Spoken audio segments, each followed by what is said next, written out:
Bonjour à tous et bienvenue à cette nouvelle table ronde organisée par le Pôle Finance Innovation. Et notre thème aujourd'hui, c'est bâtiments et énergie, comment accompagner cette transition écologique.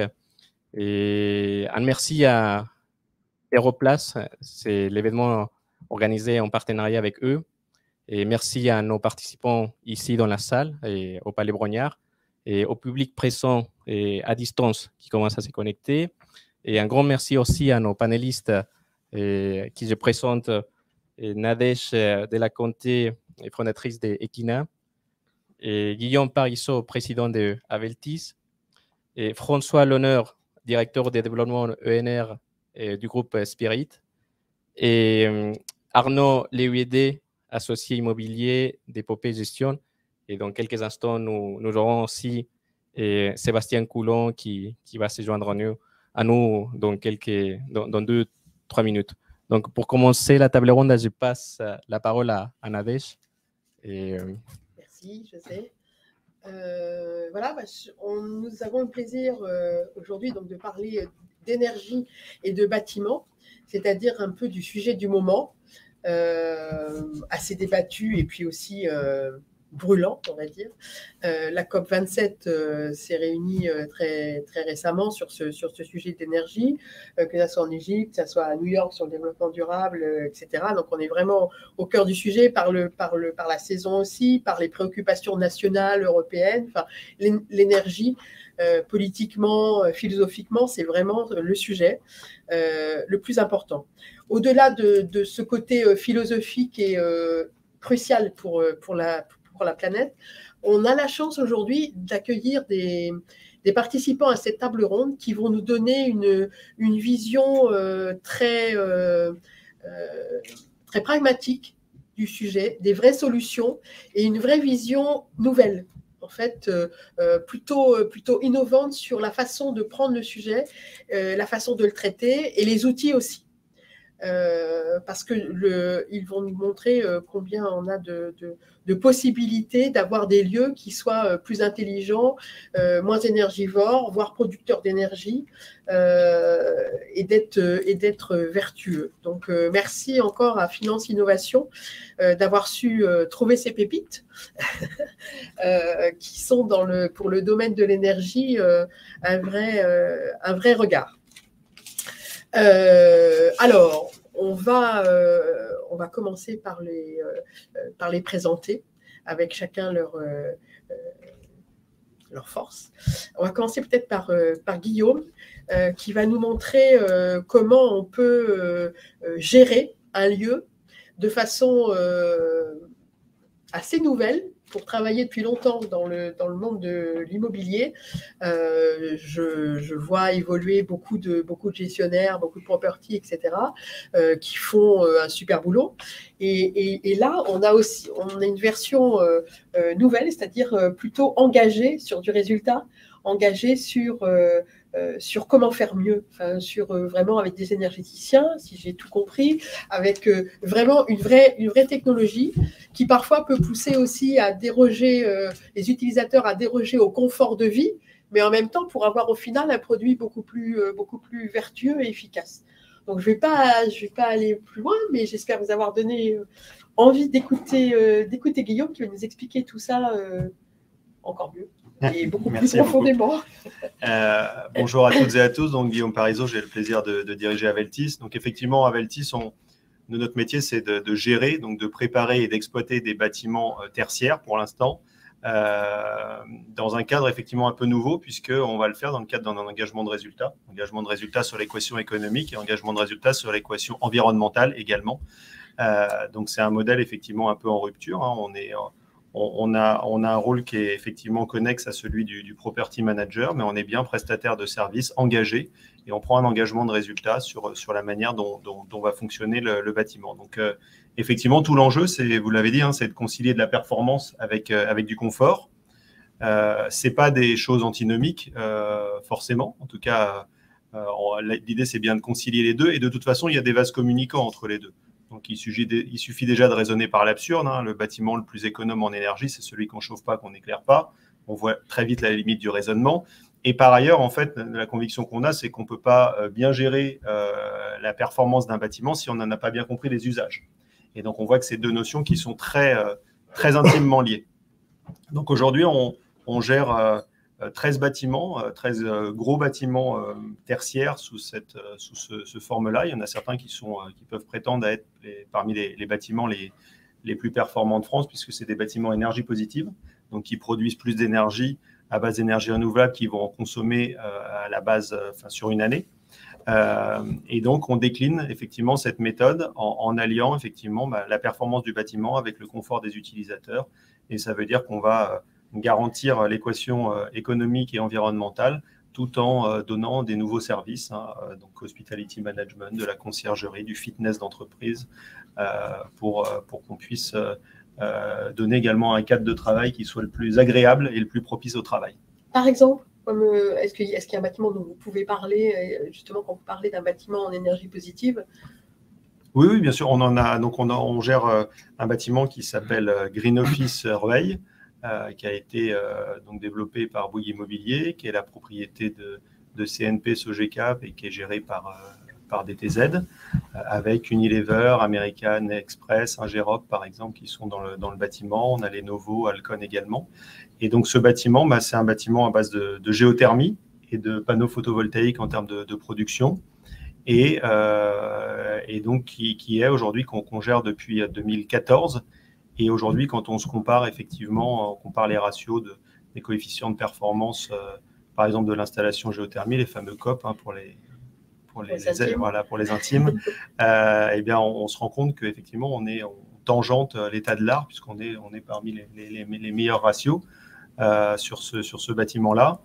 Et on a effectivement, on va démarrer d'ici quelques semaines un bâtiment qui s'appelle la Tour Légende, qui est sur le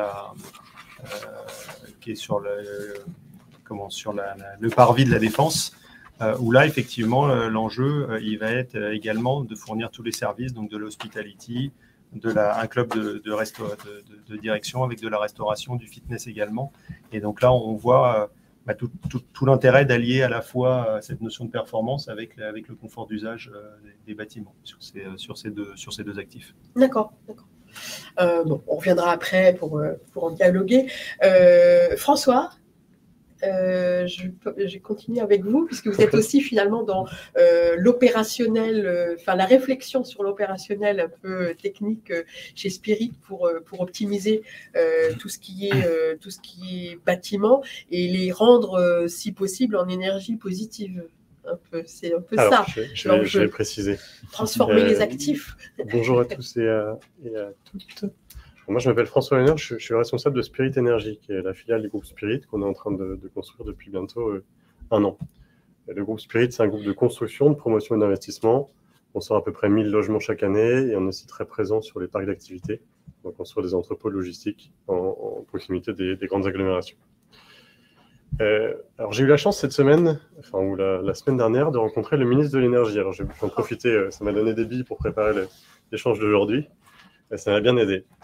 Elle est venue présenter le projet de loi d'accélération des ENR et elle a insisté sur le triptyque sobriété, avec un objectif de 40% de réduction des consommations d'ici 2050, et je vais laisser mes confrères parler de la sobriété. Nucléaire, avec un objectif de sortir des nouveaux EPR et de façon massive. Et puis énergie renouvelable, avec l'objectif d'aller à fond sur l'éolien, aller à fond sur le photovoltaïque et aller à fond sur toutes les autres formes d'énergie renouvelable.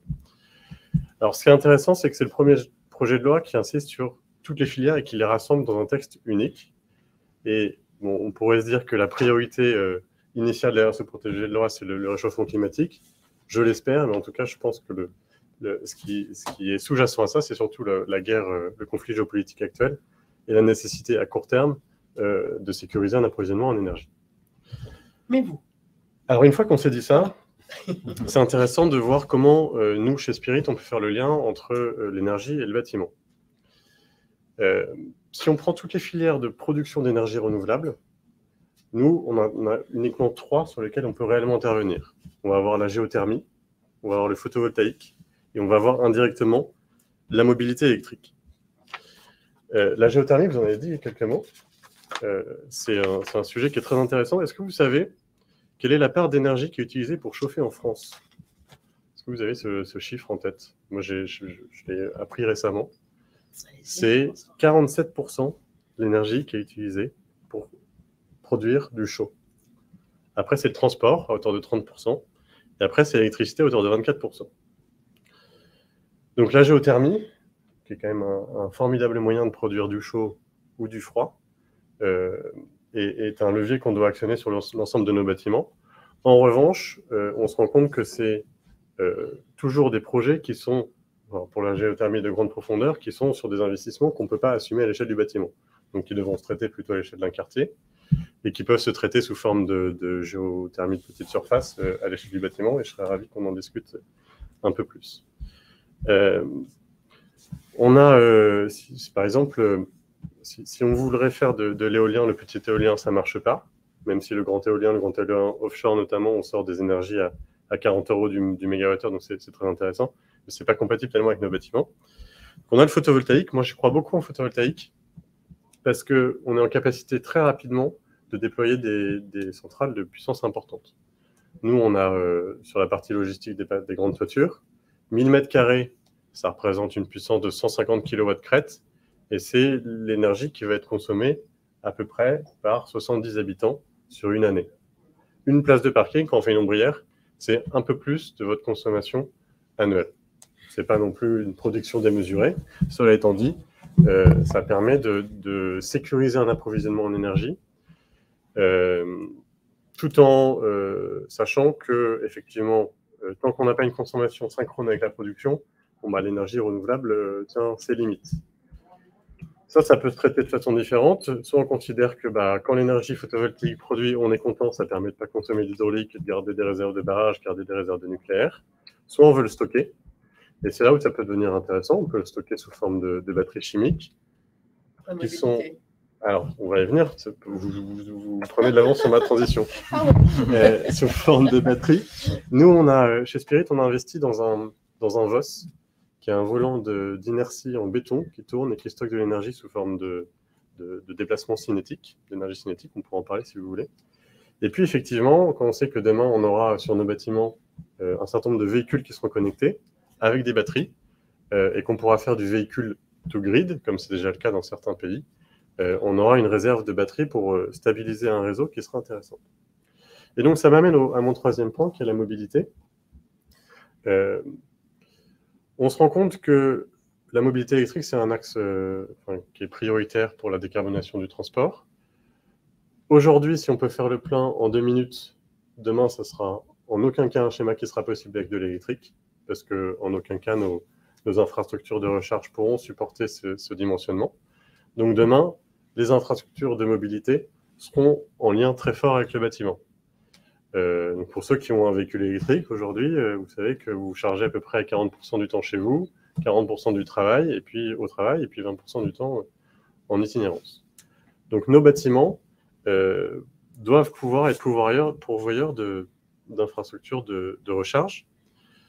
On a posé, à l'échelle de la France, on a posé 1 million de bornes. Il faudra en poser 7 millions d'ici 2030. C'est déjà ça. Ça veut dire que véritablement, sur tous nos bâtiments, nous, en tant que maître d'ouvrage et investisseurs, on devra équiper le maximum de parking. Je voudrais insister sur un point qui n'est pas forcément connu tant qu'on n'a pas regardé les chiffres, mais c'est le facteur d'échelle entre nos consommations actuelles et les consommations qu'on aura quand on sera véritablement tous passés en véhicule électrique. Aujourd'hui, un Français, il consomme entre 2 à 3 MWh d'électricité par an. S'il a un véhicule électrique, il va doubler sa consommation. Un véhicule électrique, une voiture citadine qui fait 15 000 km par an, c'est 2 à 3 MWh de plus.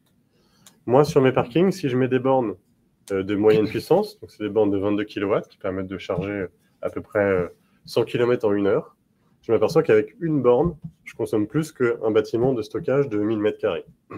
Donc on change vraiment de facteur d'échelle et ça va nécessiter de repenser aussi la façon dont on construit.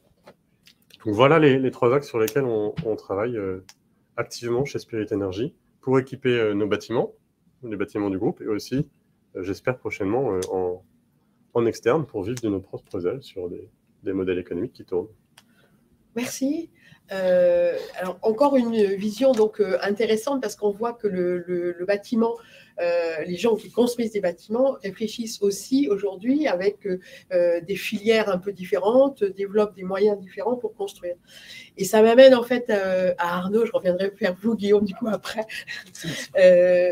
Ça m'amène vers vous, qui êtes assez passionnant parce que acteur du territoire. Donc ça aussi, c'était un sujet qui m'a semblé très important en termes d'énergie, parce que l'immobilier, bon, tout est effectivement en France assez concentré, Paris concentré, bon, mais les territoires, par définition, ça va être une ligne de développement intéressante, puisqu'il faut que les gens puissent avoir cette une baisse de la mobilité, enfin, puissent trouver tous les services et tous les bâtiments et les réponses près de chez eux, justement. Et vous avez cette démarche, en fait, d'aider au développement sur les territoires pour apporter les services nécessaires et voir les gens des grandes villes, finalement, trouver les services sur les territoires aussi. Exactement, Nadège. Bonjour à toutes et tous et merci à Finance Innovation pour l'invitation. Alors nous, on est effectivement des investisseurs, mais une société de gestion d'investissement, Épopée Gestion, dont la spécialisation, c'est d'être un investisseur sur les territoires, en commençant par l'arc atlantique, qui est une zone géographique qui en ce moment est particulièrement à la mode, mais nous, c'est une conviction qu'on porte depuis très longtemps et qui naît d'ailleurs des fondateurs d'Épopée Gestion qui sont des Brestois. Nous, ce qu'on pense, c'est que la décentralisation, qui est un thème qui, pour le coup, est peut-être un peu moins à la mode qu'il a été par le passé, ou pas assez, en tout cas, à notre conviction, c'est aussi une manière d'apporter des réponses à, alors, bien sûr, des problématiques sociales et sociétales, mais aussi des problématiques environnementales, parce que en fléchant des capitaux vers des projets qui sont dans des métropoles régionales ou même des milieux, des villes de taille modeste, on va venir faciliter des circuits courts de consommation, on va pouvoir rentrer dans des cercles vertueux d'un point de vue écologique qui, à notre avis, vraiment, on est en plein dans le cœur du sujet de la transition, et c'est des nouveaux modes de vie et des nouveaux modes de travail auxquels nous, on souhaite participer. Oui, et ce que je trouvais notamment très intéressant, c'est bon, d'abord, vous êtes une structure qui fonctionne, qui est prospère, donc ça veut dire que sur les territoires, les modèles économiques de la finance immobilière trouvent leur rentabilité aisément, et que vous avez aussi monté des projets un peu extraordinaires, puisqu'il y a le siège de Fortuneo à Brest, qui est un bâtiment… Effectivement, alors c'est bien la preuve que on a en Île-de-France des projets qui sont emblématiques, mais on en a partout en France. Et au bout du monde, à Brest. Voilà, au bout du monde, à Brest, à Guy-Pavas même, pour être précis. Donc dans l'agglomération brestoise, on est gérant d'un bâtiment qui est également un bâtiment en énergie positive, donc labellisé BPOS Effinergie. Donc concrètement, c'est un bâtiment qui ne consomme pas d'énergie, mais qui en distribue parce qu'il est équipé en panneaux photovoltaïques, alors qu'on est à Brest quand même, donc la météo brestoise ne nous empêche pas d'être performants d'un point de vue d'énergie renouvelable et notamment de photovoltaïque. Donc c'est bien la preuve que c'est pour nous la transition énergétique des bâtiments. Si on l'arrête à Paris et si on l'arrête à l'Île-de-France, on va tous avoir assez rapidement des problèmes, et que c'est vraiment une thèse qu'il faut décliner de manière nationale et sur la totalité des bâtiments. Or, aujourd'hui, le stock, Paris, c'est un gros stock en valeur, mais en mètres carrés, le stock, il est plutôt en région. Donc, si on veut être actif et avoir un vrai effet sur la transition, et c'est comme on l'a rappelé, comme François l'a rappelé, c'est une vraie politique gouvernementale.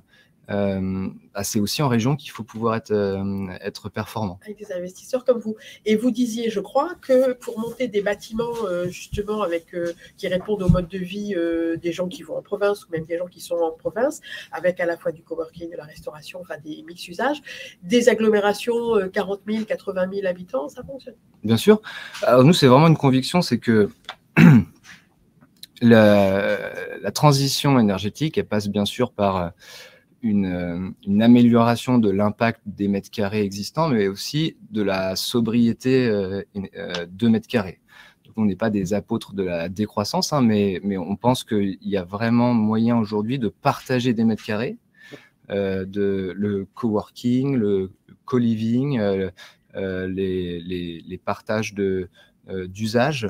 C'est des choses auxquelles on croit très fort chez Epopé Gestion et qui permettent aujourd'hui de rationaliser un parc immobilier qui est dans les faits, hein, je pense que on pourra donner quelques chiffres, mais dans les faits, le parc immobilier, il est à bien des égards vacant, même si il est loué en termes d'occupation et d'usage.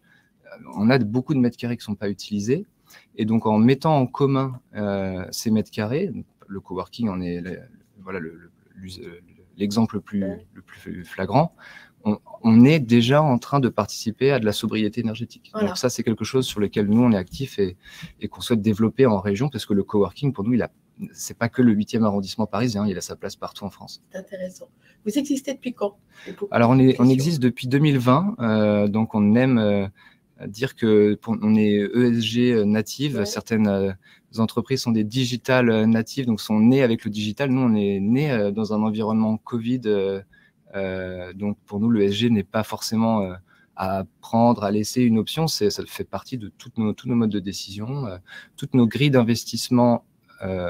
Bien sûr, il y a du financier, on est des conseils financiers pour nos investisseurs, mais il y a de l'extra-financier de manière systématique. Et vous représentez combien d'actifs, si on peut avoir une notion de périmètre pour montrer? Alors, en immobilier, aujourd'hui, on a 37 actifs répartis sur tout l'arc atlantique, y compris, alors bien sûr, on a des actifs à Rennes, Nantes et Bordeaux, mais on en a aussi à Morlaix, Lorient et dans des agglomérations de taille plus modeste. Au global, Epopé Gestion approche des 500 millions d'euros d'actifs sous gestion. Donc, c'est une belle trajectoire qui démontre, je crois, une vraie pertinence de la thèse. La décision, voilà. Ouais. Encore une fois, pour des raisons environnementales, mais aussi, mais c'est moins le thème de la table ronde d'aujourd'hui, mais sociétal. Oui, ça va un peu de pair. Quand on parle d'énergie, c'est aussi un peu un sujet de société, mais l'énergie est au cœur, en fait, la gestion d'une meilleure énergie est au cœur de votre choix. Alors, ça faisait complètement le lien, je rattrape Guillaume, du coup, dans l'histoire, parce qu'on a commencé par parler un peu, finalement, des techniques nouvelles qui sont en place dans la gestion des immeubles pour avancer sur l'énergie. Et il me manquait Guillaume, avec son logiciel. Sébastien, excusez-moi. Il me manquait Sébastien avec son logiciel, en fait avec ses logiciels, pour compléter un peu la vision des choses et montrer, comme je le disais, je fais un tout petit rappel qu'aujourd'hui on travaille ce sujet de l'énergie qui est crucial et au cœur de tous les débats, avec une vision très pragmatique, très vertueuse, et pour montrer qu'on peut avancer, qu'on a tous les outils pour avancer. Et vous êtes une brique de cette discussion, puisque ce qu'on va montrer, c'est que ils ont montré qu'on pouvait agir, qu'on pouvait faire des choses, mais pour agir et faire des choses, il nous faut plein d'infos, il nous faut plein de data, il nous faut du contrôle, et le contrôle, c'est aussi grâce à vous, puisque vous apportez la brique outil qui permet de gagner un temps fou sur des mesures qui auparavant pouvaient être sondées à la main, voir comment les gens fonctionnaient, etc. Vous apportez plein de choses possibles pour qu'eux puissent investir, agir, gérer au mieux et optimiser cette lecture énergétique. Exactement. Donc à vous. Merci Nadège. Bonjour à tous et merci pour l'invitation. Oui, donc pour aller dans le sens de la discussion, donc Spinalcom, on est éditeur de logiciels, on fournit donc du logiciel qui est utilisé par nos clients, donc ça va être des propriétaires, ça va être des locataires, ça va être les gens qui exploitent le bâtiment. Et ces logiciels leur permettent de récupérer de la donnée, voilà, pour comprendre comment est utilisé le bâtiment. Voilà. et voir si également les équipements fonctionnent. Donc, quand on regarde ça sous l'angle des économies d'énergie, la première question à se poser, c'est est-ce que les équipements qui gèrent l'électricité et surtout le chauffage, le froid, est-ce qu'ils sont réellement fonctionnels? Voilà. C'est la première question à se poser. Parce que s'ils fonctionnent mal, déjà, on va surconsommer. Voilà. Je vous donne un exemple. On a livré il y a quelques temps un bâtiment, un campus qui fait 70 000 m², et on s'est rendu compte que le capteur qui indiquait au système qui régule le chaud, le froid, que la fenêtre était ouverte ou pas, et évidemment, quand elle est ouverte, c'est supposé s'arrêter, hein, c'est supposé. En fait, cette information était erronée pour à peu près 8% des espaces. Voilà. Et donc, il y a une surconsommation qui se fait. Voilà. Mais encore faut-il que j'ai cette donnée et que je sois capable de la comprendre, de la contextualiser. Voilà. Après, le meilleur exemple pour également réaliser des économies d'énergie, c'est de réduire les espaces. Donc, je rejoins mon collègue de droite, c'est que, évidemment, moins j'ai d'espace, moins je consomme. Ça a l'air d'être basique, mais est-ce que j'utilise mes espaces correctement? Ça, c'est l'autre question qu'il faut se poser. Et puis, troisième point, et là, c'est vraiment lié à une saison qu'on commence à vivre, qui est, on va dire, l'automne-hiver. Oui. Voilà. C'est le chauffage. Il faut savoir que nous sommes des radiateurs ambulants. Et donc, si l'usage au mètre carré est correct, normalement, on n'a pas besoin de chauffer. Voilà. Donc, ça rejoint le point précédent. C'est si j'ai des espaces énormes, des volumes énormes avec très peu de personnes dedans ou pas du tout, éventuellement, je surconsomme forcément. Voilà.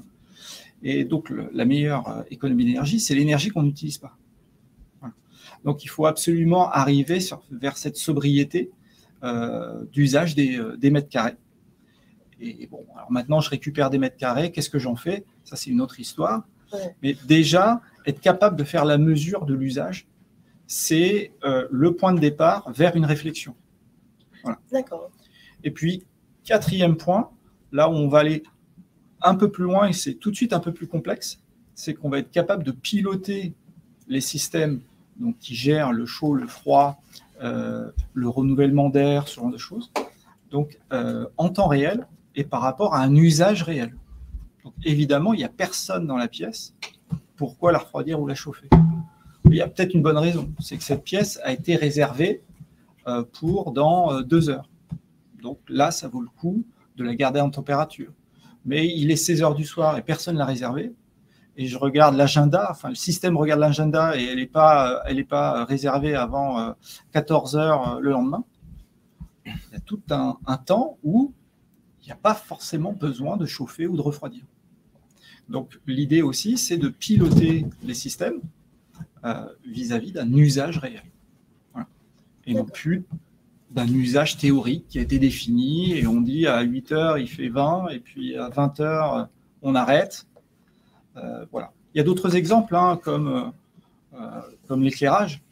Je pense que les Parisiens ou les gens des grandes villes, ils se promènent la nuit et on voit énormément de lumière allumée. Voilà. Est-ce qu'il y a un intérêt pour ça? Alors on nous explique souvent qu'il y a différents intérêts pour ça, mais est-ce qu'il n'y a pas un pilotage intelligent qui permettrait de couper les lumières une bonne partie de la nuit? Voilà. Il y a vraiment des questions à se poser sur.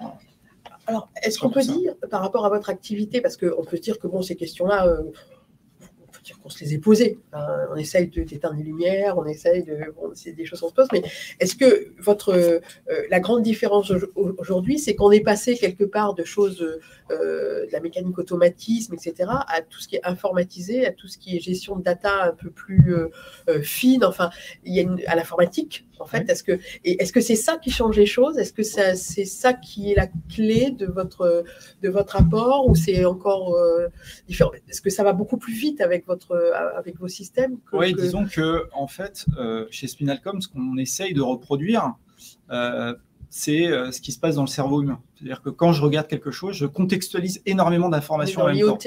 Voilà. Donc, si je vais chez mon médecin et que je lui donne une seule information, j'ai 39, normalement, il ne va pas savoir ce que vous avez. Donc, il va vous donner des médicaments, mais 99% de chances que ce soit les mauvais. Par contre, si vous commencez à lui dire j'ai 39, j'ai mal au foie et que sais-je, là, il va être capable de vous dire exactement ce que vous avez. Ben là, c'est le même principe. Dans l'informatique et dans ce qu'on fait chez Spinalcom, on est capable d'aller capter des sources de données différentes qui, avant, ne communiquaient pas entre elles, n'étaient pas croisées. Le fait de les croiser, bah, on reproduit, entre guillemets, ce qui se passe dans le cerveau humain. C'est cette information, plus celle-là croisée, alors je comprends mieux ce qui se passe, je contextualise ce qui est en train de se passer et donc je peux mieux agir. Voilà. Donc, ne serait-ce que croiser l'information qui est l'usage avec la consommation ou avec le pilotage des systèmes, ça veut bien dire que je croise des données. L'usage, généralement, ça vient de capteurs IoT qu'on ajoute. Voilà. Le pilotage, ça va être le monde de ce qu'on appelle la GTB. Voilà. Bien, c'est des mondes qui ne se parlaient pas avant. Oui, voilà, parce qu'ils avaient des langages différents. Voilà. Vous êtes capable de les faire communiquer. Et voilà. Et nous, on les fait communiquer, on leur donne un peu plus d'intelligence en croisant les données qui proviennent de ces systèmes-là et en leur renvoyant de la donnée. Vous existez depuis quand? Alors, Spinalcom, c'est une histoire assez longue puisque mon cofondateur, qui est le développeur de logiciel à la base de Spinalcom, a commencé après son doctorat à l'ENS Caschan en fin 2009. Okay. Et donc, il a fait 6 ans de R&D avant d'aller sur le marché. Donc sur vraiment cette technologie-là. Et puis après, moi, je suis arrivé donc vers 2016 et on a lancé la société sur vraiment le marché commercial. Donc avant, il n'y avait pas de commerce. Voilà, c'était que de la R&D. Et on a commencé à se développer à partir de 2017-2018 dans le monde du bâtiment. Voilà, et c'est là où on a choisi ce vertical et de se focaliser sur ce vertical. Et aujourd'hui Aujourd'hui, Spinalcom, c'est une entreprise d'une vingtaine de personnes. Voilà, on a des clients comme le siège de Vinci, comme le siège de CNP Assurance,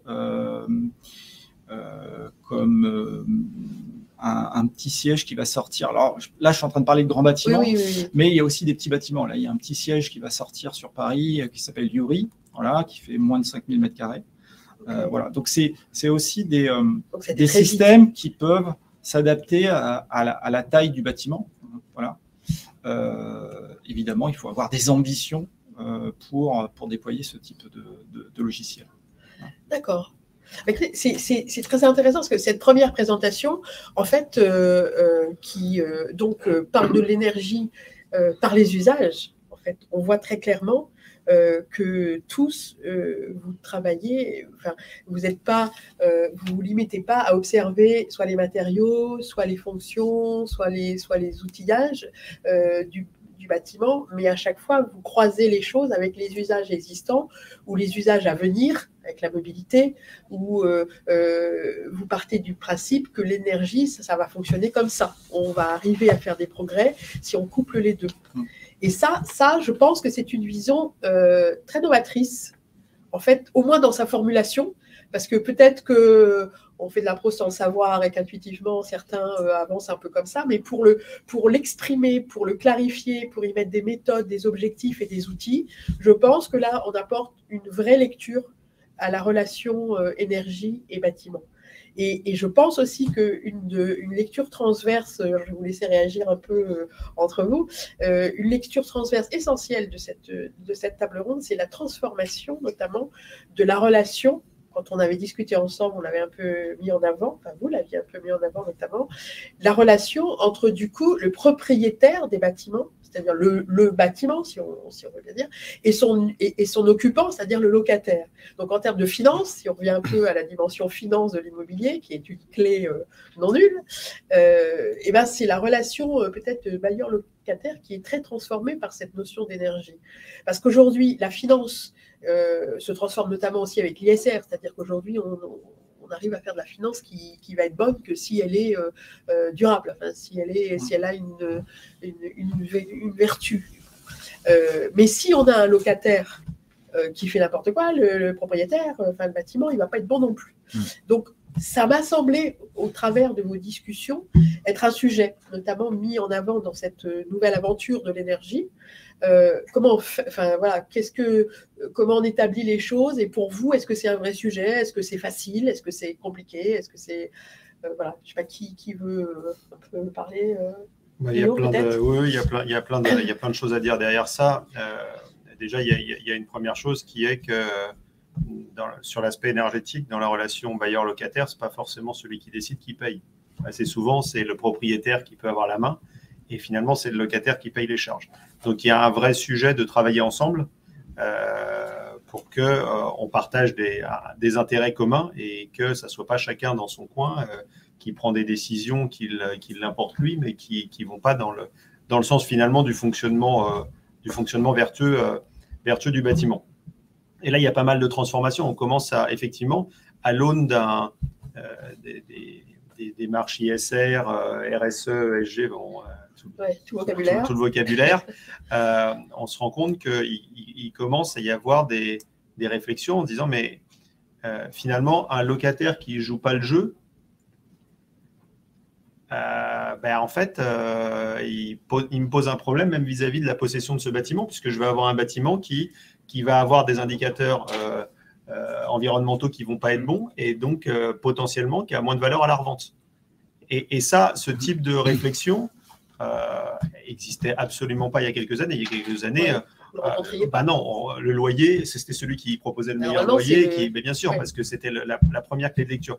Mais effectivement, on a des indicateurs financiers et des indicateurs extra-financiers qui, il y a quelques années, il n'y avait pas de commune mesure. On voit que les indicateurs extra-financiers commencent à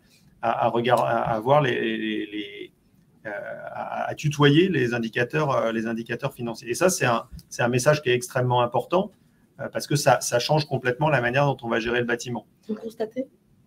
Oui, il y a des propriétaires qui, en quelques années, sont passés de dire finalement, mon locataire qui veut chauffer à 24, 25, il est chez lui. Et donc, il fait ce qu'il veut. De toute façon, c'est lui qui paye. Non, on ne peut pas laisser ça. Et donc, il faut qu'on l'incite, qu'on l'invite à revenir dans des niveaux assez raisonnables. Après, aujourd'hui, il y a le mythe du 19 degrés là, qui est en train un peu de sortir.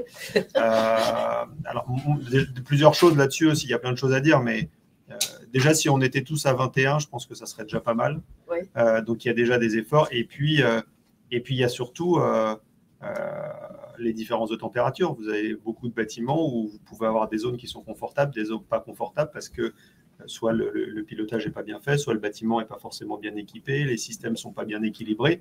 Et donc, en fait, on va chauffer plus parce qu'il y a quelques zones qu'on n'arrive pas bien à gérer en termes de confort. Et du coup, en fait, on pénalise l'ensemble pour quelques zones. Donc, c'est intéressant parce que c'est ce changement de paradigme. Alors, en plus, si vous rajoutez le fait que hier, dans un budget de charge, l'énergie, c'était allé, on va dire, à 10, 20%, 30% au grand max, et que là, avec l'explosion des tarifs, ça peut faire 50% du budget de charge.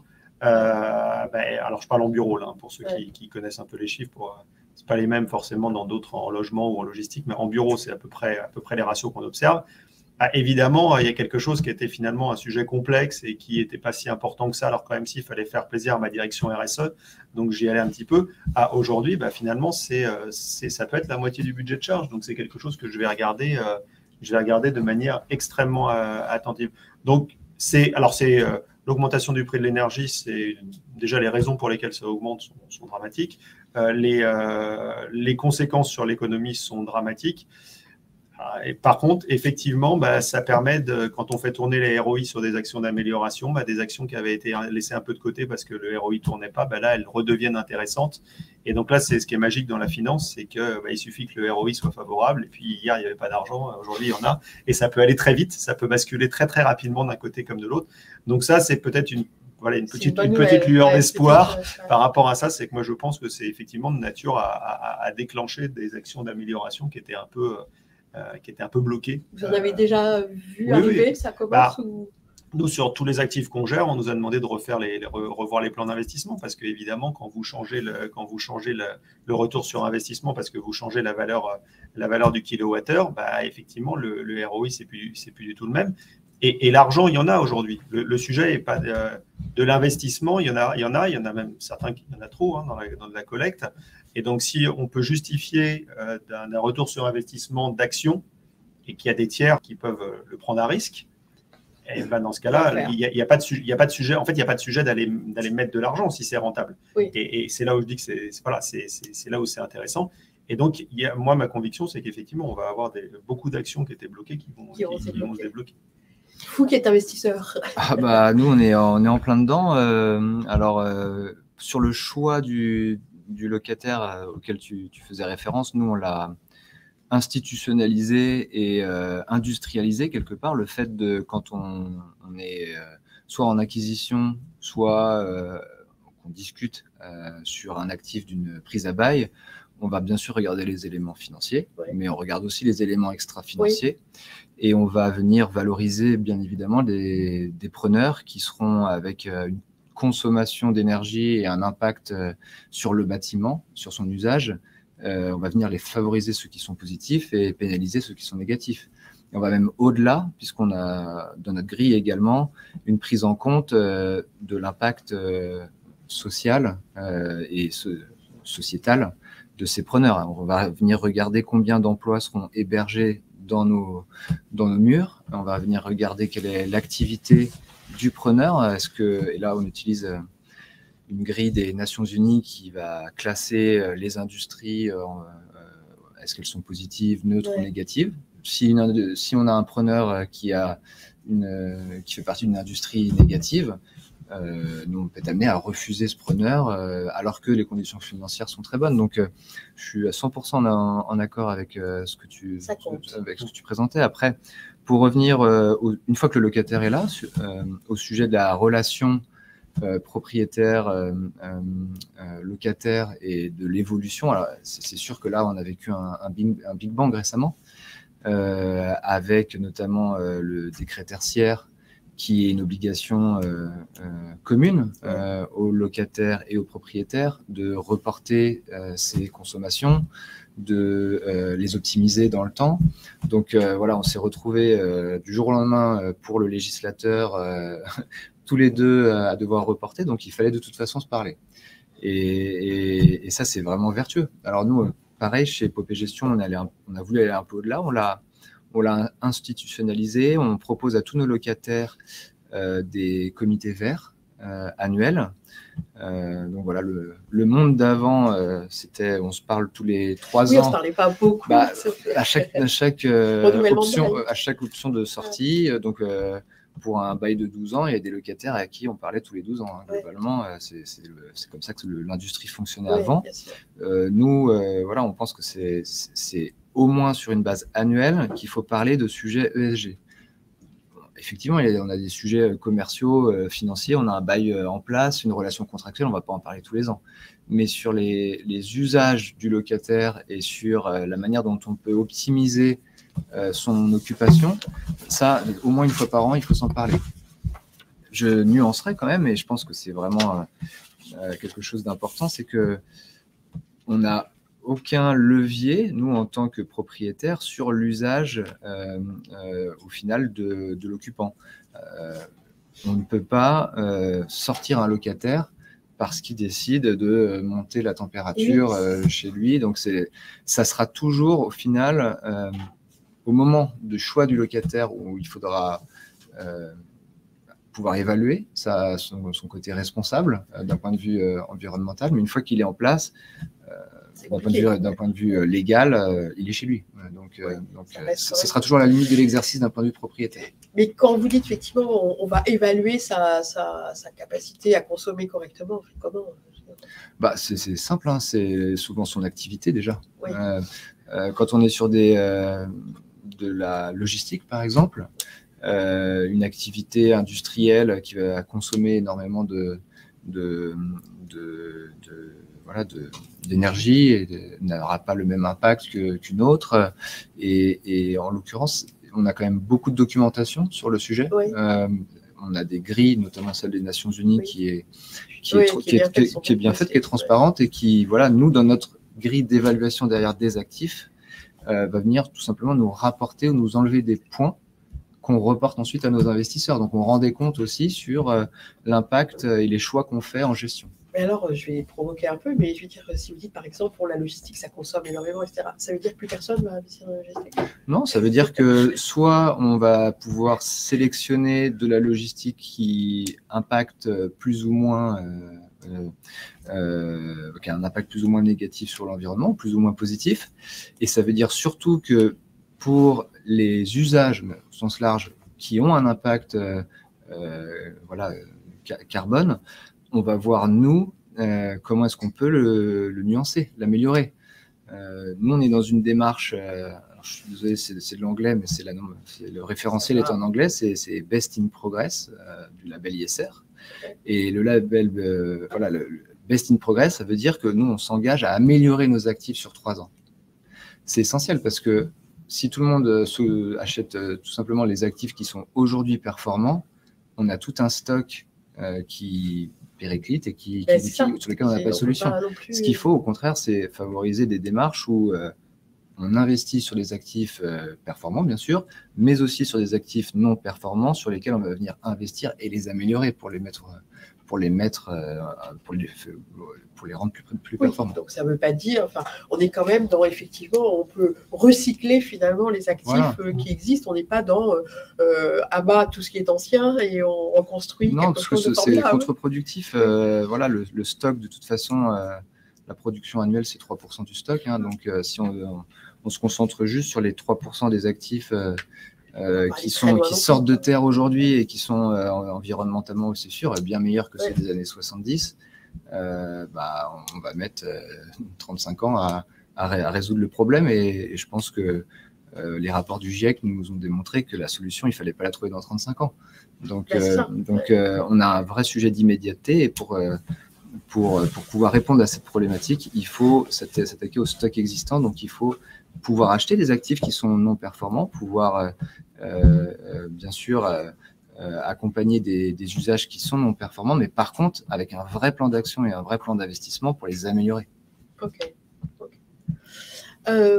C'est quoi, après on va demander s'il y a des questions, mais c'est quoi, qu'est-ce que vous verriez comme enjeu fondamental qui reste aujourd'hui? Parce que déjà, on voit qu'il y a des acteurs comme vous, et donc vous n'êtes pas les seuls vraisemblablement, mais qui sont déjà dans le move, qui sont déjà dans ce monde de demain qui va répondre au décret tertiaire, qui va répondre à tout ça et qui va prendre en main cette notion d'énergie, encore une fois, fondamentale dans les usages. Mais donc on voit certains enjeux, la relation au locataire, la technologie, qui, encore une fois, merci la tech, parce que c'est la tech qui fait accélérer les choses, en fait, qui permet d'avoir plus d'infos, qui permet derrière une meilleure gestion. Donc tout ça, c'est plus des prises en main par des groupes comme Spirit, etc., qui font des directions rien que pour ça, pour l'énergie, transformation des gestionnaires, etc., les investisseurs.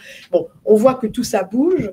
Est-ce qu'il y a encore pour vous, est-ce qu'on est un peu, en fait, quand même en marche forcée chez les anciens, on va dire, parce que l'immobilier fonctionne un petit peu comme ça. Il est un peu, c'est une industrie qui est quand même moutoniste. Oui, qui fonctionne bien malgré tout et qui, du coup, quand il faut aller vers une démarche de progrès dure, va y aller un peu en marche forcée, parce qu'il y a le décret tertiaire, parce que tout ça. Bon.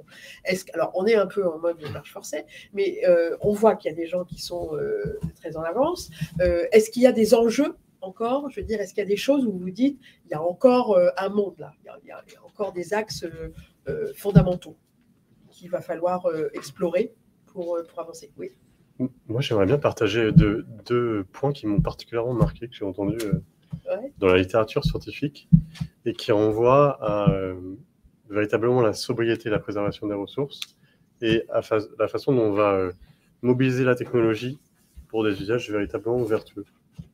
Donc, il y a une première personne qui s'appelle Aurore Stéphan, vous connaissez peut-être, qui est géologue minière, qui est spécialiste des métaux et de la mine, et qui explique que pour extraire 6 à 10 grammes de cuivre, il faut 1 tonne de minerai. Ça pose des questions quand on sait que dans un véhicule électrique, il y a 80 kg de cuivre et que dans une borne, plus du réseau, il y a 100 kg de cuivre. Donc, même si le cuivre n'est pas un métal forcément rare et n'est pas forcément particulièrement sous tension, il y a une question de ressources derrière qu'on va retrouver sur tous les réseaux qu'on va déployer. La deuxième personne que je voudrais, qui m'a particulièrement marqué, que je voudrais partager avec vous, c'est un historien de l'environnement qui s'appelle Jean-Baptiste Fressoz et qui a étudié l'intrication des énergies entre elles. Il a démontré dans sa thèse que toutes les énergies sont liées depuis le début de l'histoire et qu'il n'y a aucune matière qui, dans sa consommation à l'échelle de la planète, a diminué depuis le début de l'histoire. Sauf l'amiante, par interdiction, et la laine de mouton, mais qui a été remplacée par des fibres synthétiques qui sont moins bonnes environnementalement parlant. Donc la question qu'on pose sur on fait beaucoup de choses, mais véritablement, est-ce qu'on peut aller au travers des deux paradoxes que je viens de souligner? On le verra dans les prochaines années. Ouais, ça veut dire, vous voulez dire que l'énergie, finalement, il reste encore beaucoup sur les modes de aujourd'hui, on sait facilement faire des bâtiments à énergie positive, tout simplement parce que les panneaux photovoltaïques, le coût de production il a baissé de 85% en 10 ans, parce que moi, les panneaux que j'ai installés, qu'on a installés au sein du groupe Spirit il y a 3 ans, ils produisaient 40% de moins. Donc aujourd'hui, même sur un bâtiment existant, y compris pour une activité avec du process on va consommer, on sait produire véritablement de l'énergie. Pour autant, est-ce qu'on, dans notre activité économique, est-ce qu'on propose un monde plus vertueux au travers de l'immobilier? C'est une vraie question et moi, ça m'intéresserait d'avoir votre regard sur, quand vous étudiez un bâtiment, de savoir quels vont être les équipements prioritaires que vous allez vouloir monitorer. Où est-ce que vous allez fixer le curseur pour trouver un fonctionnement vertueux sur vraiment la sobriété énergétique, voire sobriété carbone, voire sobriété environnementale? Globalement, on parle de bâtiments qui ont une certaine taille, pas d'un bâtiment qui fait 500 ou 1000 mètres carrés. Mais tous les bâtiments qu'on vise, nous, aujourd'hui, ils ont soit des bâtiments existants avec une GTB, gestion technique du bâtiment, pour ceux qui ne connaissent pas, mais je pense qu'au vu de l'audience, je pense que ça devrait aller, soit des bâtiments neufs qui en auront une. Voilà. Aujourd'hui, dans les données que génère un bâtiment, c'est facilement 90% des données proviennent de ce silo de données. Le reste, c'est minime. Voilà. Donc, il faut absolument récupérer ces données, les comprendre et en tirer de la valeur. Donc, le silo de données qu'on va regarder en priorité, c'est la GTB. Et le second, auquel on ne pense jamais, c'est les espaces. C'est-à-dire une description des espaces précise. Voilà. Et des équipements que j'ai par espace. Voilà. Donc, on regarde ces deux informations-là. C'est les deux plus importantes pour nous. Voilà. La GTB, ça va gérer la clim, le chauffage, ce genre de choses. Donc, si globalement ce système-là dysfonctionne, globalement, on n'atteindra pas les objectifs qui ont été définis en déployant ce type de solution. Moi, j'ai un client français, ils ont une centaine de bâtiments en France.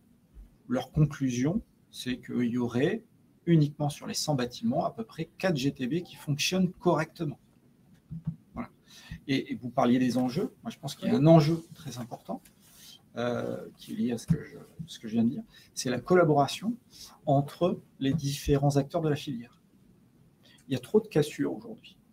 On passe du bureau d'études au constructeur. Même le constructeur, il va refaire toutes ses études. Il n'y a aucune confiance entre les deux. Voilà.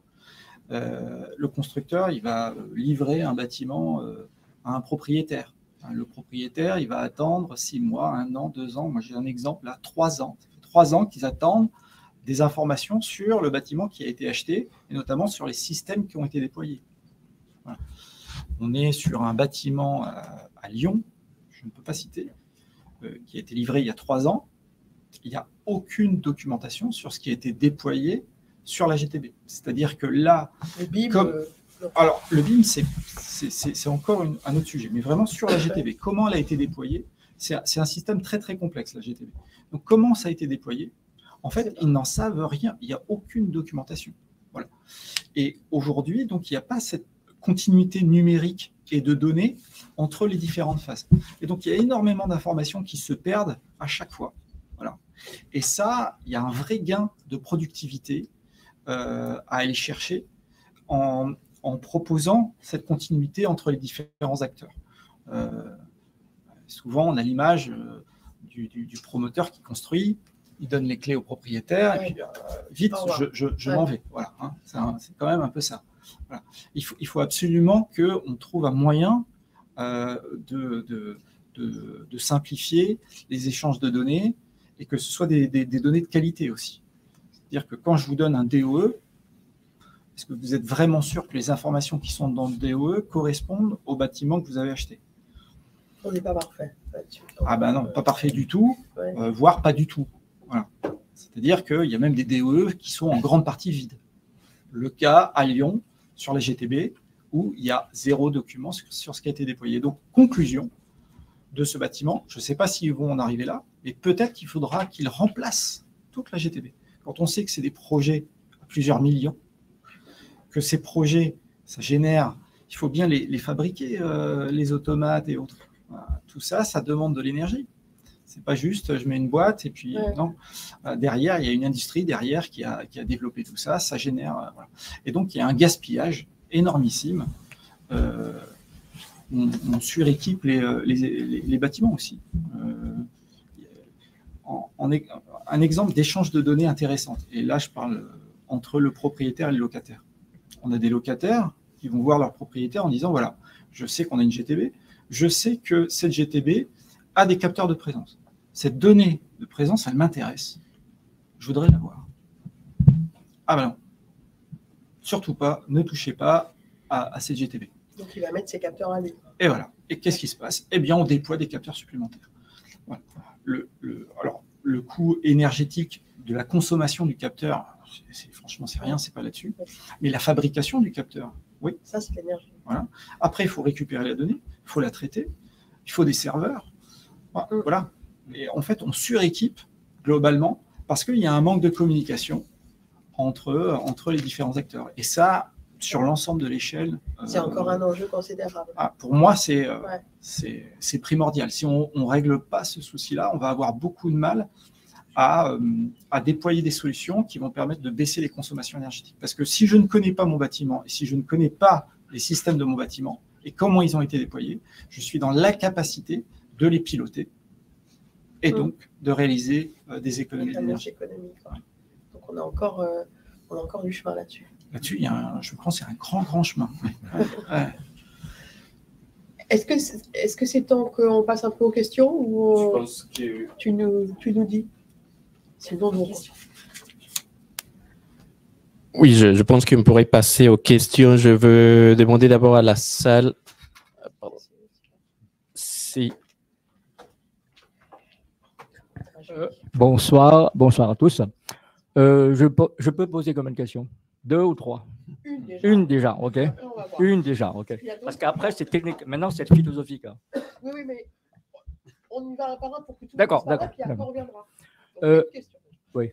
Quelle est la liaison de label et l'impact écologique, environnemental et social de la résilience en enjeux économiques politiques en expliquant le modèle au coût financier, la référence ouverte à travers des scénarios digitaux dans les prix développés à grande échelle coopérative, au bout du compte durable, en respectant la loi du 18 août 2015, loi de transition énergétique pour la croissance verte, la lutte contre le dérèglement climatique et la présentation de l'environnement ainsi de renforcer son dépendance énergétique, offrant à ces entreprises et les citoyens l'accès à l'énergie à un coût compétitif. Ok. Alors, je vais un peu faire le tour et puis on va organiser les réponses. Est-ce qu'il y a une autre question? Alors, ma question, qu'est-ce qui représente le tertiaire en surface par rapport à la totalité de l'immobilier en France? Et par conséquent, aujourd'hui, je trouve qu'on n'a pas suffisamment parlé de l'habitation, du logement. qui, à mon avis, est un élément important pour la transition écologique. Et notamment, là, vous avez évoqué pour la transmission des documents, notamment on parle aujourd'hui du carnet logement, je pense, si je suis bien les choses. Et là, qu'est-ce qu'il en est? Qu'est-ce qu'il va en devenir? Est-ce qu'on a d'autres sujets? S'il n'y a plus de questions dans la salle, il y en a 3 questions sur le décret tertiaire. Donc, j'en profite pour les ajouter. Et la première sur le décret tertiaire, c'est est-ce que vous avez vu un effet du décret tertiaire sur le déclenchement de la transition énergétique? Ça, c'est comme l'une des premières questions. L'autre, c'est est-ce qu'il y a des mesures d'accompagnement à venir, juridiques, financières, techniques? Si oui, lesquelles? Toujours sur le décret tertiaire. Toujours sur le décret tertiaire. Okay.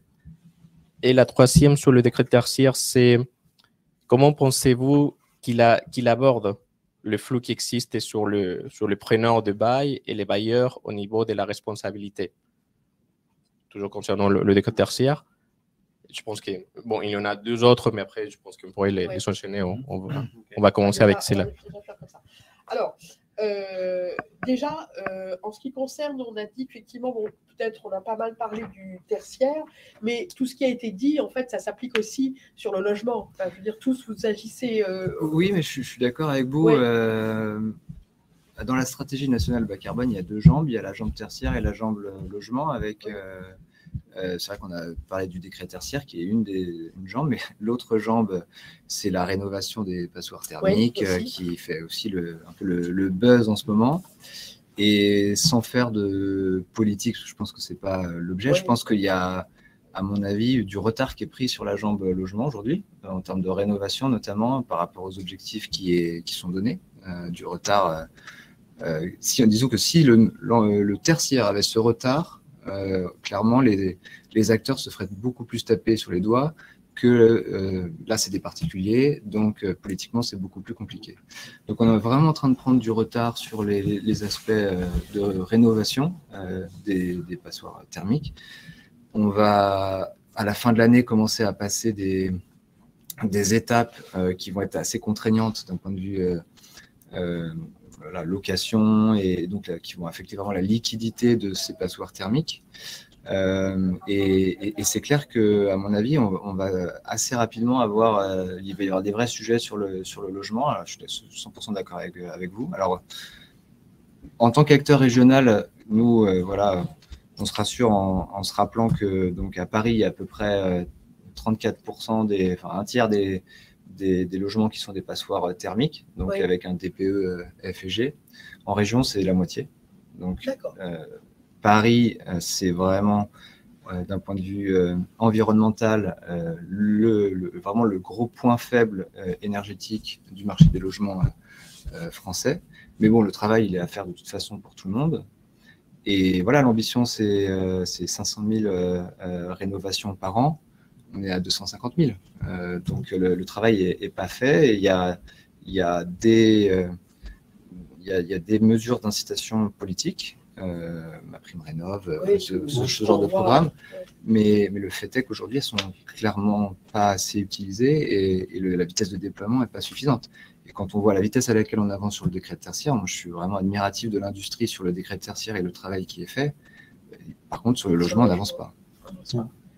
Oui, parce qu'il y a moins, comme vous dites, c'est du particulier, donc on peut moins shooter. Là, on rentre dans le politique, mais je pense que c'est beaucoup plus compliqué de contraindre un particulier de faire des travaux que de contraindre un institutionnel d'investir dans ses bureaux.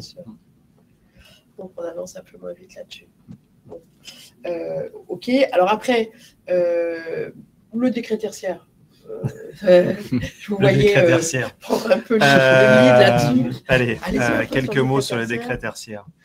Déjà, alors, juste avant de rentrer dans le décret tertiaire, donc le décret tertiaire, on parle plutôt de la réno. Le neuf, on a redonné les chiffres, 3%. Pour autant, l'innovation vient beaucoup sur le neuf. Donc, même si c'est que 3%, c'est important de ne pas lâcher l'affaire sur le neuf. Il y a la RE 2020 qui est là-dessus, il y a un certain nombre de labels qui rentrent là-dessus, il y a des promoteurs très impliqués sur ces sujets-là. Donc voilà, mais je voulais juste faire un petit clin d'œil, il ne faut pas oublier ces 3% pour autant. Surtout que l'impact carbone, c'est à 70% la construction. Donc, oui, et puis par ailleurs, quand vous êtes dirigeant d'entreprise et que vous avez une situation qui ne va pas, en général, on commence par endiguer le problème. Et après, on traite le stock.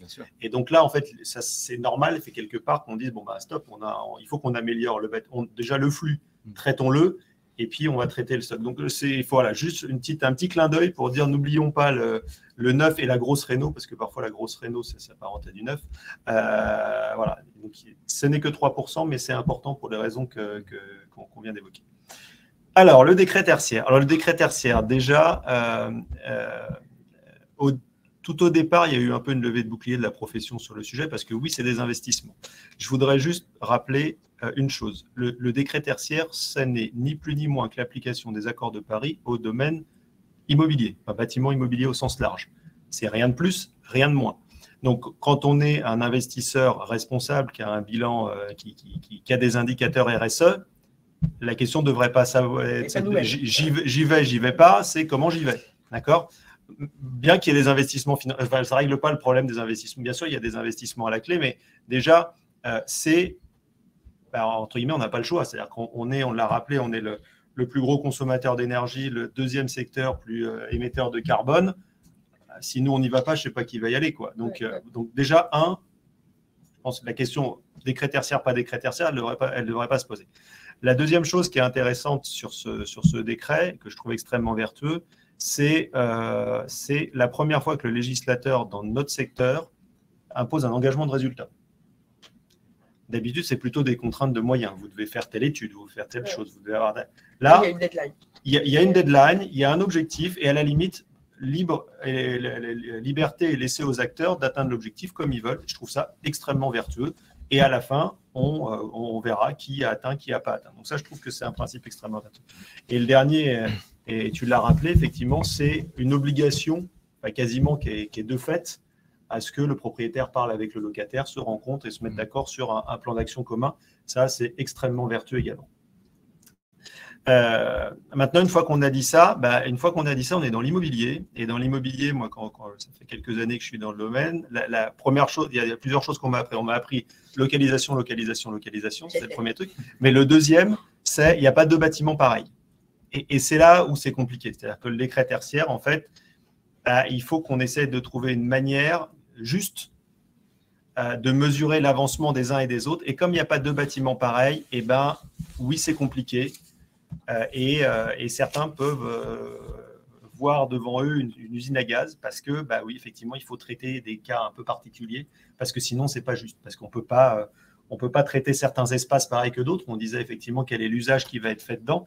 C'est sûr que si je dis, si je fais abstraction de l'usage, quelque part, on a raté quelque chose parce qu'on ne va pas traiter une école pareil qu'un bureau, pareil qu'un entrepôt logistique, pareil que. Donc, on se rend compte. C'est une surface avec des équipements. Ouais, mais l'usage n'est pas le même. Donc, ça serait pas faire quelque part que d'avoir une seule catégorie. Donc, le législateur a commencé à découper. Et donc, c'est là où, effectivement, c'est compliqué. C'est compliqué. Donc, après, effectivement, ce qui est quand même intéressant, c'est que toute l'industrie immobilière s'est mise en ordre de bataille. Alors peut-être avec un peu de retard à l'allumage, il ne vous a pas échappé que l'obligation de déclaration qui était au 30 septembre a été décalée à fin d'année. C'est parce qu'un grand nombre n'était pas prêt. Mais ça, c'est un peu dans tous les secteurs, c'est toujours un peu comme ça. Oui, après, c'est toujours pas. Donc ça, c'est le verre à moitié plein, c'est qu'effectivement, tout le monde s'est mis en ordre de bataille. Le verre à moitié vide, c'est qu'on n'y va pas assez vite. Et on sait que malheureusement, quand on parle d'urgence climatique, oui, c'est un peu ça. Il faut qu'on accélère. Moi, l'image que j'aime bien dire, c'est la bonne nouvelle, c'est qu'on s'est tous mis dans la bonne direction. Il y a des climato-sceptiques, ça commence à être une espèce en voie de disparition et ça doit être la seule espèce qui me ferait plaisir que ça soit en voie de disparition, parce que la biodiversité, c'est un autre problème par ailleurs. Ce n'est pas le sujet de ce soir. Mais tout le monde s'est mis dans la bonne direction, mais on marche, il faudrait courir.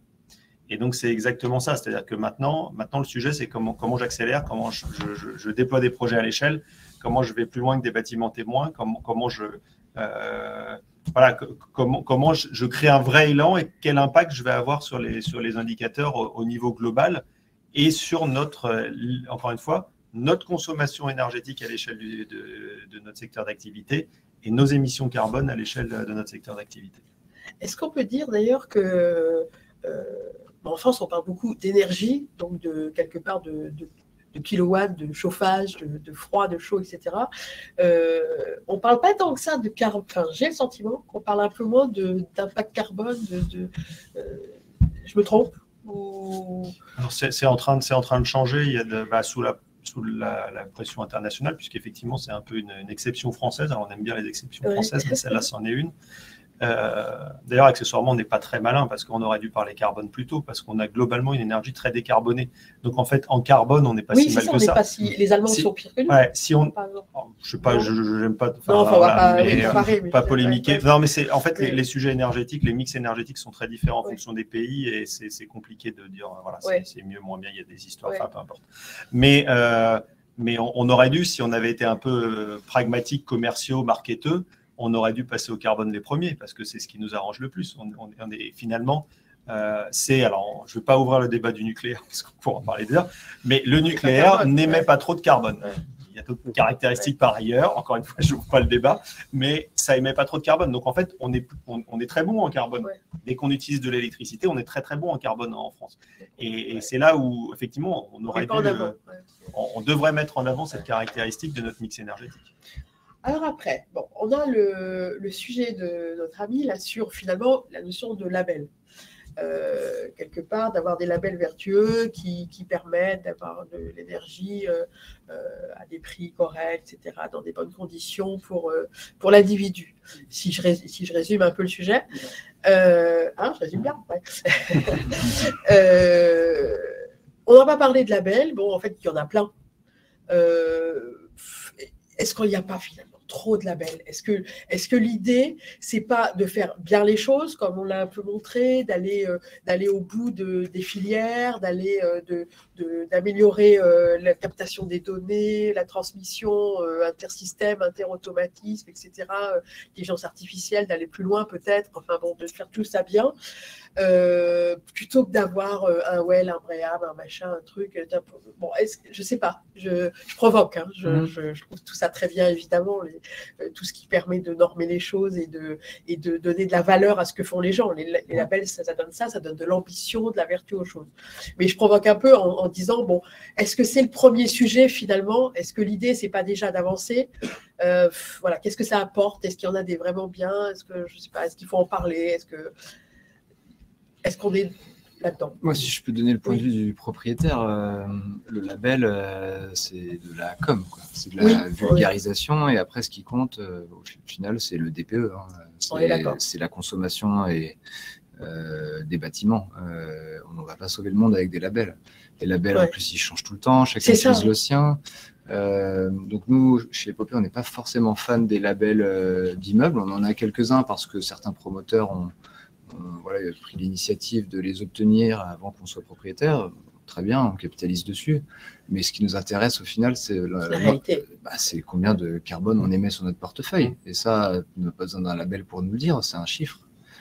Par contre, ce qu'on aime bien, nous, c'est un label qui s'appelle le label ISR, qui est un label de fonds et qui va venir en fait valoriser et sanctionner une approche d'investissement. À savoir, nous, c'est un label sur lequel Epopée souhaite que tous nos fonds immobiliers fassent l'objet de ce label ISR, puisque ça vient encadrer notre gestion en assurant à nos investisseurs qu'on est transparent sur les sujets ESG et qu'on applique une méthodologie fixe qui valorise l'extra-financier. Ça, c'est un label d'État, c'est pas un label d'organisme qui change, un label d'État et qui est contraignant, mais qui est aussi vraiment, qui valorise la relation entre l'investisseur et nous, qui apporte beaucoup de transparence. Après, Bream, les wellness, il y en a des dizaines, et honnêtement, quand on est promoteur, pour avoir ton avis, mais faire un débat, c'est assez facile à obtenir un label. Après, tout dépend quel niveau d'exigence on va avoir, mais on aura toujours un label.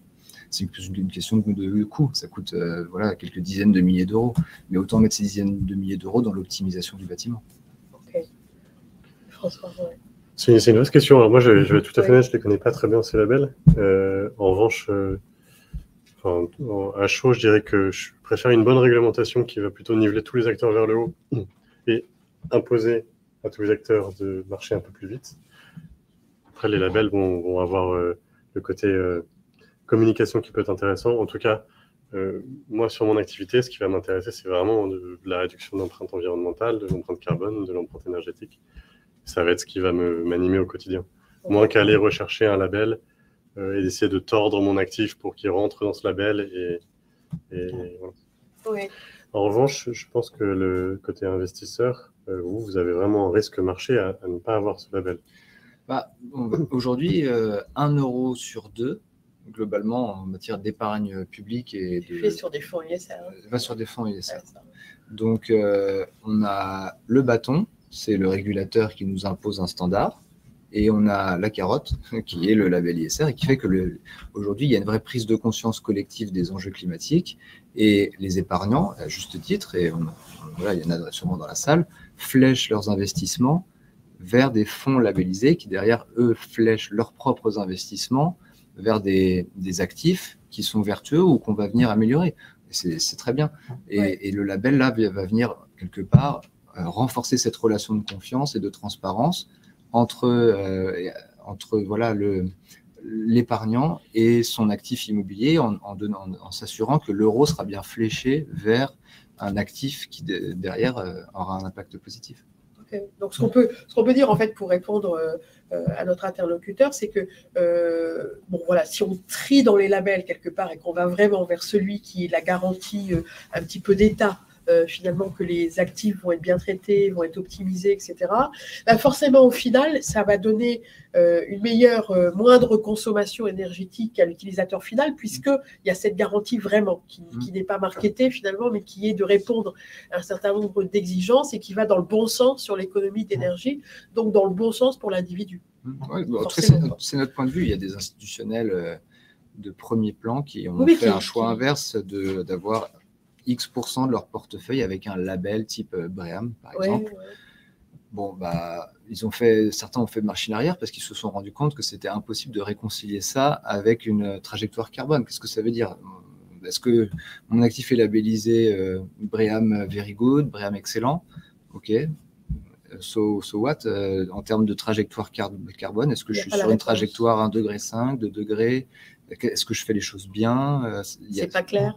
Il y a la communication se perd, en fait. On a une marque. Oui, on retient la marque. Et quelle est la finalité derrière? Voilà, il n'y a pas de pont, quoi. Ouais, ça manque un peu sur les. Vous avez un recul là-dessus ou c'est pas votre. Non, c'est pas trop. Après, il y a des labels plus sur le côté infrastructure numérique, sur des choses. Vigiscore, des trucs. Vigiscore, Wirescore. Ou Ariscore. Pardon. R2S, R2S, SmartScore, ce genre de choses. Ça peut être intéressant. Encore une fois, le diable est dans le détail.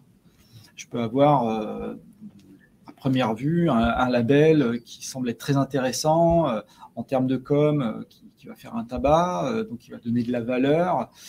Voilà. Nous, quand on regarde vraiment ce qui est écrit dans le label, ce qui est demandé, vous n'avez pas toutes vos réponses. On dit que bon, c'est gentil, mais c'est pas avec ça qu'on réussira vraiment à avancer. À répondre à ce que vous disiez tout à l'heure, c'est-à-dire d'avoir des ponts entre les choses, des informations, etc. Voilà. Et vous, en termes de gestion Alors, c'est effectivement un vaste sujet. Le label de prime abord, effectivement, il permet de récompenser les bons élèves, on va dire. C'est-à-dire qu'effectivement, la réglementation qui est un peu la voiture balai, et après, il faut qu'il y ait… les excellents. Voilà, ceux qui veulent matérialiser un effort particulier, c'est bien. Enfin, c'est comme à l'école, hein.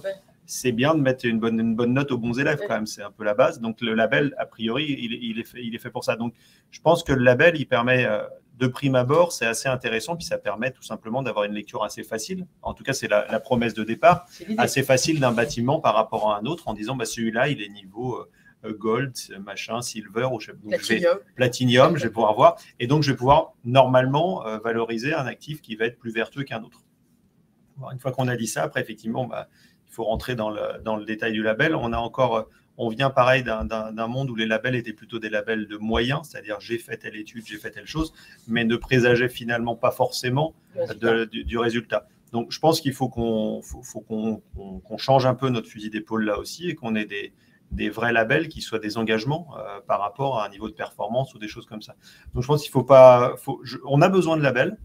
Par contre, il faut que ces labels soient un peu plus lisibles, plus robustes parfois un peu techniquement. Il y a eu pas mal de critiques sur le DPE en logement, par exemple. Bon, il s'améliore. Mais on a besoin effectivement que la communauté technique sorte un label qui soit à la fois lisible et à la fois pas trop contestable. Juste, encore une fois, comme je disais tout à l'heure, hein, il faut que le bon bâtiment ait le bon niveau de label et que le mauvais bâtiment, il ne l'ait pas. Parce que sinon, effectivement, ça se voit. Donc il y a un sujet de profession aussi là-dessus. Mais je pense que, enfin, on voit hein, le DPE aujourd'hui, on a un impact en logement, par exemple. On commence à avoir des retours d'expérience. Il y a une dévalorisation des actifs les moins bien notés dans le DPE par rapport à ceux qui sont les plus vertueux. Oui. Mais c'est ça. Non, mais on a deux sujets. Il y a un sujet technique de savoir est-ce que c'est bien calculé et est-ce qu'effectivement la bonne note est méritée et la mauvaise note est méritée. Donc ça, c'est un premier sujet. Il y a un deuxième sujet qui va être est-ce que ça a un impact sur le marché? Là, par contre, la réponse, c'est oui. Alors, la première, effectivement, on peut en discuter longuement. La deuxième, c'est oui. On a des études très sérieuses qui montrent qu'il y a une prime au meilleur et une décote au moins bon. Et après, il y a le volet, on en parlait tout à l'heure, dès qu'on parle logement, on parle politique. Je ne suis pas sûr que les gens qui aient des logements F et G, ils aient choisi d'être dans des logements F et G, en tout cas peut-être pas tous. Et donc dire en plus, ton logement, tu n'as pas choisi, tu n'es pas dans le logement que tu voudrais, et en plus il vaut moins cher, c'est une vraie question politique. Les Anglais l'ont fait sans vergogne.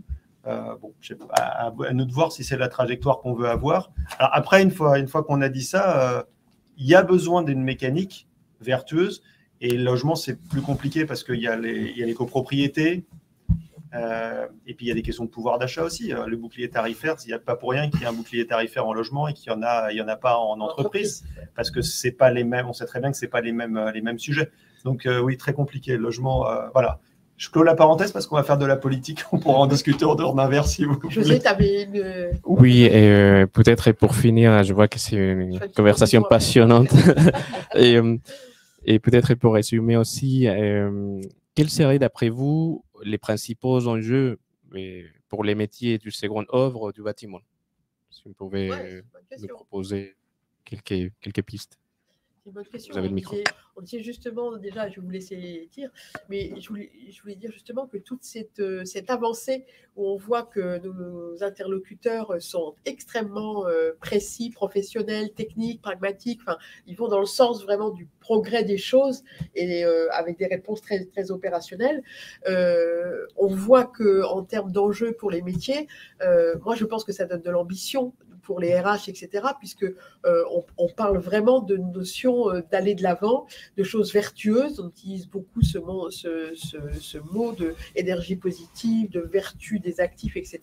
Et à mon avis, ça donne des enjeux très engageants, enfin très prometteurs par rapport notamment au recrutement pour ces métiers-là. Après, bon, je vais vous laisser en parler autrement, mais je pense que ça donne de la valeur pour les RH, pour des nouveaux entrants qui vont se dire il se passe quelque chose et on peut agir sur notre société, puisque le bâtiment, c'est quand même fondamental dans notre vie à tous. C'est pour se loger, pour travailler, pour le loisir, pour les vacances, pour tout. On a besoin de logement, on a besoin de bâtiments. Et là, on est en train d'essayer d'en faire quelque chose qui va servir chacun, servir la planète. Donc, ça peut qu'engager les nouveaux à venir collaborer. Enfin, je pense qu'en RH, c'est prometteur. Mais bon, je vous laisser dire... On en parlait tout à l'heure, on a une inversion de la pyramide des métiers du bâtiment en ce moment parce qu'on a un secteur qui n'est pas assez attractif par rapport aux besoins.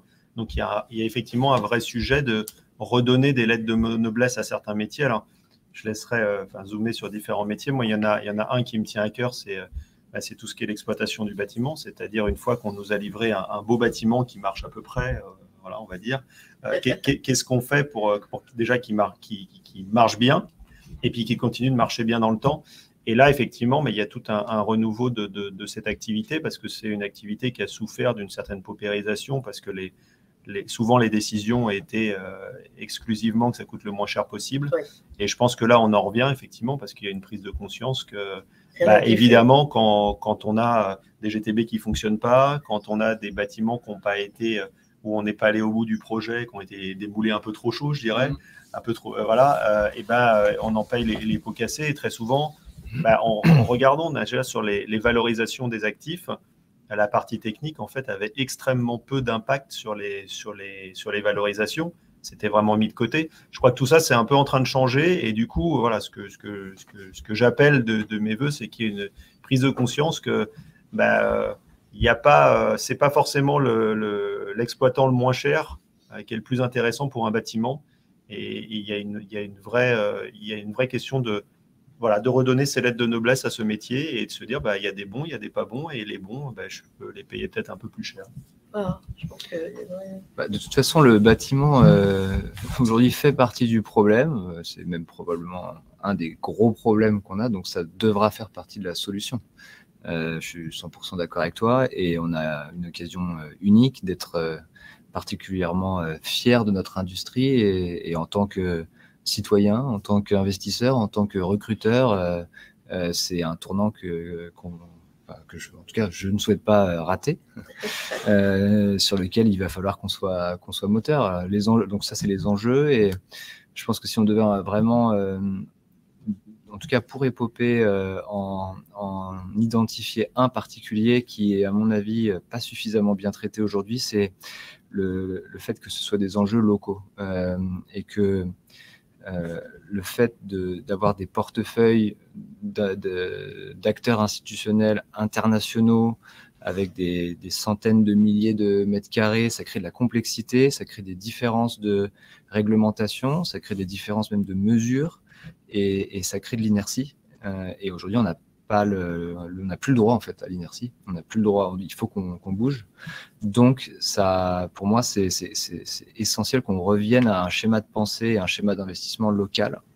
Et ça s'applique à mon avis également aux promoteurs, puisque même dans la conception des bâtiments, pour influencer les usages, il faut de l'architecture bioclimatique, il faut de la conception qui prenne en compte la municipalité où on va faire le bâtiment, l'ensoleillement, parce que moi je vais sur l'orientation, sur la prise au vent, sur les températures, voilà. De loin et donc avoir un schéma de pensée international, global, ça c'est pour moi c'est fini. C'est fini. Il faut revenir à vraiment un schéma de pensée local dans la conception des bâtiments jusqu'à dans l'investissement. Okay. Avec la temporalité qui va avec. Nous, un vœu qu'on pousse beaucoup chez Spirit, c'est d'essayer de concevoir des bâtiments qui sont réversibles. Donc, se dire que notre bâtiment, en termes de structure, il sera là pour les 150 prochaines années.